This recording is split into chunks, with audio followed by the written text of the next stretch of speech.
ହନୁମାନ ଚାଳିଶାର ଇତିହାସ ବହୁତ କରୁଣାମୟ ପରିସ୍ଥିତିରେ ସୃଷ୍ଟି ହୋଇଛି। ଏହାର ସୃଷ୍ଟିକର୍ତ୍ତା ଗୋସ୍ୱାମୀ ତୁଳସୀଦାସ, ଯିଏକି ମହର୍ଷି ବାଲ୍ମୀକିଙ୍କ ପୁନର୍ଜନ୍ମ ରୂପେ ଏହି ଧରାପୃଷ୍ଠରେ ରାମକଥାର ପ୍ରଚାର ପ୍ରସାର ପାଇଁ ଅବତୀର୍ଣ୍ଣ ହୋଇଥିଲେ। ମା ପେଟରେ ରହିବା କ୍ଷଣି ମା ପେଟରୁ ହିଁ ରାମ ନାମର ଦିବ୍ୟ ଧ୍ୱନି ଉଚ୍ଚାରଣ କରିବା ଆରମ୍ଭ କରିଦେଇଥିଲେ।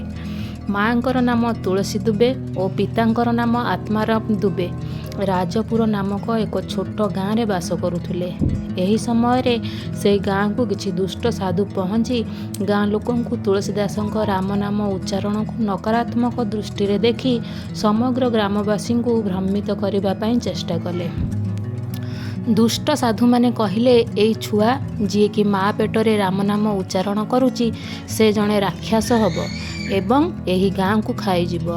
ଗାଁ ଲୋକେ ଦୁଷ୍ଟ ସାଧୁମାନଙ୍କ କଥାରେ ପଡ଼ିଗଲେ ଓ ତୁଳସୀଦାସଙ୍କ ପିତା ଆତ୍ମାରାମ ଦୁବେଙ୍କୁ ଗାଁ ଛାଡ଼ି ଯିବା ପାଇଁ ଧମକ ଦେଲେ। ଆତ୍ମାରାମ ଯେତେ ବୁଝାଇଲେ ଲୋକେ ବୁଝିଲେ ନାହିଁ। ଶେଷରେ ହନୁମାନ ଏକ ସିଦ୍ଧ ବାବା ରୂପ ନେଇ ଗାଁ ଲୋକଙ୍କୁ ବୁଝେଇ ପରିସ୍ଥିତିକୁ ଶାନ୍ତ କଲେ। ପରିଶେଷରେ ଦୀର୍ଘ 12 ମାସ ନିଜ ମା ପେଟରେ ରହିବା ପରେ ଜନ୍ମ ନିଅନ୍ତି ତୁଳସୀଦାସ। ନବଜାତ ଶିଶୁ ଜନ୍ମ ନେବା କ୍ଷଣି ସର୍ବପ୍ରଥମ ସ୍ୱର ଜୟ ଶ୍ରୀରାମ ଶବ୍ଦ ଶିଶୁର ପାଟିରୁ ବାହାରିବାରୁ ତାଙ୍କ ନାମ ରାମ ବୋଲା ଦିଆଗଲା। ଜନ୍ମବେଳେ ସେ ଦେଖିବାକୁ 5 ବର୍ଷର ପିଲା ଭଳିଆ ଦେଖାଯାଉଥିଲେ ଓ ତାଙ୍କର ପୁରା 32 ଦାନ୍ତ ହୋଇସାରିଥିଲା। ହେଲେ ଗାଁର ଲୋକମାନେ ପୁଣି ଥରେ ଦୁଷ୍ଟ ବାବାମାନଙ୍କର ଅନ୍ଧବିଶ୍ୱାସୀ କଥାରେ ପଡ଼ି ତୁରନ୍ତ ଶିଶୁକୁ ମାରିବା ଉଦ୍ଦେଶ୍ୟରେ ଆସିଲା ବେଳକୁ ଶିଶୁର ମାତା ପିତା ଛୋଟ ଶିଶୁକୁ ବଞ୍ଚେଇବାକୁ ଯାଇ ଏବଂ ଛାତିକୁ ପଥର କରି ନିଜ ଦାସୀ ଚୁନିଆ ହାତରେ ଟେକିଦେଲେ। ଆଉ ତାପରେ ଯାହା ହୁଏ କେହି ମଧ୍ୟ କଳ୍ପନା କରିପାରିବେ ନାହିଁ। ମୂଳା ନକ୍ଷତ୍ର ତ୍ରିଗଣ୍ଡ ଦୋଷ ଯୋଗୁଁ ପୁତ୍ରର ବିଚ୍ଛେଦ ସହି ନ ପାରି ମା ତୁଳସୀଙ୍କର ମୃତ୍ୟୁ ହୋଇଯାଏ। କିଛି ଦିନ ପରେ ପିତା ମଧ୍ୟ ଦେହତ୍ୟାଗ କରନ୍ତି। ଚୁନିଆ ଦାସୀ ରାମବୋଲାକୁ ଧରି ଯେଉଁ ଗାଁକୁ ଯାଆନ୍ତି, ଗାଁ ଲୋକେ ଅନ୍ଧବିଶ୍ୱାସର ଶିକାର ହୋଇ ଢେଲା ପଥର ମାରନ୍ତି। ଶେଷରେ ରାମବୋଲାକୁ ଧରି ଚୁନିଆ ଦାସୀ ଜଙ୍ଗଲକୁ ଚାଲିଯାଏ। ସେଠାରେ ଗୋଟିଏ କୁଡ଼ିଆ କରି ଶିଶୁକୁ ବଡ଼ କରେ। 2 ବର୍ଷ ପରେ ଚୁନିଆ ଦାସୀକୁ ସାପ କାମୁଡ଼ି ଦିଏ ଓ ତାର ମୃତ୍ୟୁ ହୁଏ। ଏବେ ଶିଶୁଟି ସମ୍ପୂର୍ଣ୍ଣ ଭାବେ ଅନାଥ ହୋଇ ଜଙ୍ଗଲରେ ବୁଲେ। ହନୁମାନ ଭଗବାନ ଛୋଟ ଛୁଆର ସୁରକ୍ଷା ପାଇଁ ଏକ ବାବାଜୀ ରୂପରେ ସବୁବେଳେ ଶିଶୁର ସାଥିରେ ରହି ଅନେକ ବିପତ୍ତିରୁ ରକ୍ଷା କରନ୍ତି। ଶିଶୁଟି ଯେତେବେଳେ 7 ବର୍ଷର ହୋଇଯାଏ, ଭଗବାନ ହନୁମାନ କାଶୀରେ ରହୁଥିବା ନର ହରିନନ୍ଦ ନାମକ ଏକ ମହାନ ଶିବ ଭକ୍ତ ବାବାଙ୍କୁ ଦିବ୍ୟବାଣୀ କରାଇ ସେହି ବାଳକକୁ ବାବାଙ୍କ ପାଖକୁ ପଠାନ୍ତି। ସେଠି ତାଙ୍କର ବ୍ରତୋପନୟ ହୋଇ ଶିକ୍ଷା ଆରମ୍ଭ ହୁଏ। 15-16 ବର୍ଷ ବେଦ ବେଦାନ୍ତରେ ବିଦ୍ୱାନ ହେବା ପରେ ସେ ଲୋକଙ୍କୁ ରାମ କଥା କହିବାରେ ଲାଗନ୍ତି। ତାପରେ ଗୋଟିଏ ଧାର୍ମିକ ସୁନ୍ଦରୀ କନ୍ୟାଙ୍କ ସହିତ ତାଙ୍କର ବିବାହ ହୁଏ।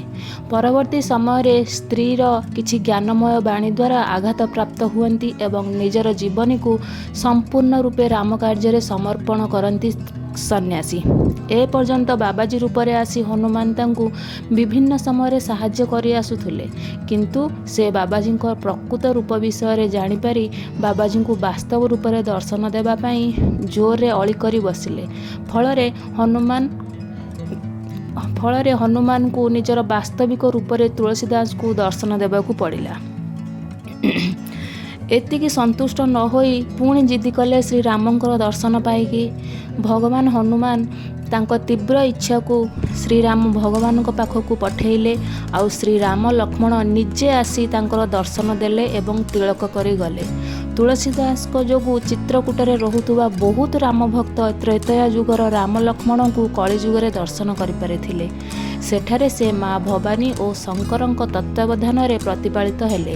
ସଦ୍ଗୁରୁ ନରହରି ଦାସଙ୍କଠାରୁ ବୈଷ୍ଣବ ଦୀକ୍ଷା ଗ୍ରହଣ କରିଥିଲେ। ତାପରେ ଭଗବାନ ଶିବଙ୍କର ଦିବ୍ୟ ପ୍ରେରଣାରେ ତୁଳସୀଦାସ ଅବଧୀ ଭାଷାରେ ରାମଚରିତମାନସର ରଚନା ଆରମ୍ଭ କଲେ। ଯେହେତୁ ସଂସ୍କୃତ ଭାଷାରେ ବାଲ୍ମୀକି ରାମାୟଣ ଲୋକମାନଙ୍କୁ ବହୁତ କଷ୍ଟସାଧ୍ୟ ହେଉଥିଲା ରାମାୟଣକୁ ସହଜରେ ବୁଝିବା ପାଇଁ, ତେଣୁ ସ୍ୱୟଂ ଶିବଙ୍କର ମା ଭବାନୀଙ୍କର ଭଗବାନଙ୍କର ଦିବ୍ୟ ପ୍ରେରଣା ଏବଂ ଇଚ୍ଛା ଅନୁସାରେ ତୁଳସୀଦାସ ସଂସ୍କୃତ ଭାଷା ପରିବର୍ତ୍ତେ ଜନଭାଷା ଅବଧି ଭାଷାରେ ରାମଚରିତମାନସ ରଚନା କଲେ। କିନ୍ତୁ କାଶୀର ପଣ୍ଡିତମାନେ ସଂସ୍କୃତ ଭାଷାକୁ ଛାଡ଼ି ଜନଭାଷାରେ ରାମଚରିତମାନସ ରଚନା କରିବାକୁ ବହୁତ ବିରୋଧ କଲେ ଓ ତୁଳସୀଦାସଙ୍କ ଉପରେ ବହୁତ କଟକଣା ଜାରି କଲେ। ଖାଲି ସେତିକି ନୁହେଁ, ତୁଳସୀଦାସଙ୍କୁ ହତ୍ୟା କରିବା ପାଇଁ ବିଭିନ୍ନ ପ୍ରକାର ଚେଷ୍ଟା ମଧ୍ୟ କଲେ ଓ ବିଫଳ ହେବା ପରେ ଗୋଟିଏ ଚୋରକୁ ରାମଚରିତମାନସର ପୃଷ୍ଠାଗୁଡ଼ିକୁ ଚୋରି କରିବା ପାଇଁ ପଠାଇଲେ, ଯିଏକି ଲେଖା ସରିଥିବା ସବୁ ରାମଚରିତମାନସର ପୃଷ୍ଠାଗୁଡ଼ିକୁ ରାତିରେ ଚୋରି କରି ନେଇ ନଦୀ ପାଣିରେ ଭସେଇ ଦେଇଥିଲେ। ସକାଳୁ ତୁଳସୀଦାସ ଯେତେବେଳେ ଖୋଜିଲେ ଏବଂ କିଛି ପାଇଲେ ନାହିଁ, ସେ ଦୁଃଖରେ ମର୍ମାହତ ହୋଇ କାନ୍ଦିଲେ। ଏତେ ଦିନର ପରିଶ୍ରମ ସବୁ ପାଣିରେ ପଡ଼ିଗଲା। କବିଙ୍କୁ ଖୁବ୍ ବାଧିଲା। ଛୋଟବେଳରୁ ତାଙ୍କୁ ପ୍ରତିଟି ଅସୁବିଧାରେ ସାହାଯ୍ୟ କରିଥିବା ସେହି ହନୁମାନ ଭଗବାନଙ୍କୁ ସେ ଅତି ଦୁଃଖରେ ହୃଦୟରେ ଡାକିଲେ। ଅନ୍ତରରୁ ଯେଉଁ ଭାଷା, ଅନ୍ତରରୁ ଯେଉଁ କ୍ଷୋଭଭରା ଶବ୍ଦ ତାଙ୍କ ପାଟିରୁ ବାହାରିଲା, ତାହା ହେଲା ଦୋହା ଓ ଚଉପାଇ ରୂପରେ ପରିଣତ ହେଲା। ତାହା 3ଟି ଦୋହା ଓ 40 ଗୋଟି ଚଉପାଇ ହେଲା। ସେଥିରୁ ଯାହା କବିଙ୍କର ନିଃସୃତ ବାଣୀ ସବୁ ବାହାରିଲା, ପ୍ରଭୁ ହନୁମାନଙ୍କର ଦିବ୍ୟ ଲୀଳାକୁ ବଖାଣିଲା। ଶେଷରେ ତାହା ହନୁମାନ ଚାଳିଶାର ରୂପ ନେଲା। ତାପରେ ଭଗବାନ ହନୁମାନ ସ୍ୱୟଂ ପ୍ରକଟ ହୋଇ ନିଜ ହାତରେ ରାମଚରିତମାନସର ସବୁ ପୃଷ୍ଠାକୁ ଅଳ୍ପ ସମୟ ଭିତରେ ଲେଖିଗଲେ। ପ୍ରଭୁ ହନୁମାନଜୀଙ୍କ କୃପାରୁ ତୁଳସୀଦାସ ନିଜର 2ଟି ଅମର କୃତିକୁ ସାରା ଜଗତର କଲ୍ୟାଣ ପାଇଁ ଛାଡ଼ିଗଲେ। ଟିକେ ଚିନ୍ତା କରନ୍ତୁ ତ, ଯଦି ରାମଚରିତମାନସ ଚୋରି ହୋଇନଥାନ୍ତା, ତାହେଲେ କ'ଣ ଆମେ ଏତେ ଉପକାରୀ ହନୁମାନ ଚାଳିଶା, ଯାହାକି ସମସ୍ତେ ଆଜି ଗାନ କରୁଛନ୍ତି ଓ ଇଚ୍ଛିତ ଫଳ ପାଇପାରୁଛନ୍ତି, ତାହା କ'ଣ ପାଇପାରିଥାନ୍ତେ?